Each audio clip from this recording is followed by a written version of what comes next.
ह्या मेथीच्या सीझनमध्ये काय करायचं, असं मेथीचे पराठे घरच्यांना करून खाऊ घालायचे आणि छान छान त्यांच्याकडून असं थोडंसं करून घ्यायचं. त्यासाठी काय करायचं, एक मिक्सरचं भांडं घ्यायचं, त्याच्यामध्ये हिरवी मिरची, आलं, लसूण आणि जिरं घालून ह्याची पेस्ट बनवून घ्यायची. त्यानंतर गव्हाचं पीठ घ्यायचं, त्याच्यामध्ये अशी बारीक चिरलेली मेथी टाकायची आणि त्यानंतर त्याच्यामध्ये बेसन, वाटलेलं वाटण, हळद, धणे पावडर, 1 चमचा लाल मिरची पावडर, मीठ घालायचं आणि त्यानंतर तीळ घालायचं आणि हे सगळं असं मिक्स करून घ्यायचं. मिक्स केल्यानंतर ह्याच्यामध्ये थोडं थोडं पाणी घालून आपण कणिक जसं मळतो ना चपातीला, तसा हा छान असा गोळा मळून घ्यायचा आणि 10 मिनटं भिजत ठेवायचा.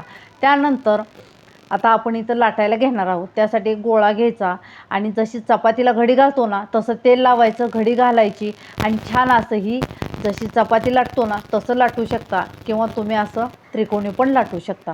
छान असं हे लाटून घ्यायचं आणि त्यानंतर एक पॅन गरम करत ठेवायचं किंवा तवा ठेवायचा आणि गरम झाला तवा की त्याच्यामध्ये ही पराठा टाकायचा आणि तो आलटून पालटून दोन्ही ह्याने छान असं खमंग असा भाजून घ्यायचा आणि ह्याला तुम्ही तूप लावू शकता किंवा तेल लावू शकता आणि त्यानंतर हे असं मस्त असं खमंग भाजून घ्यायचं. दह्यासोबत किंवा तुम्ही हे टोमॅटो सॉससोबत खाऊ शकताय.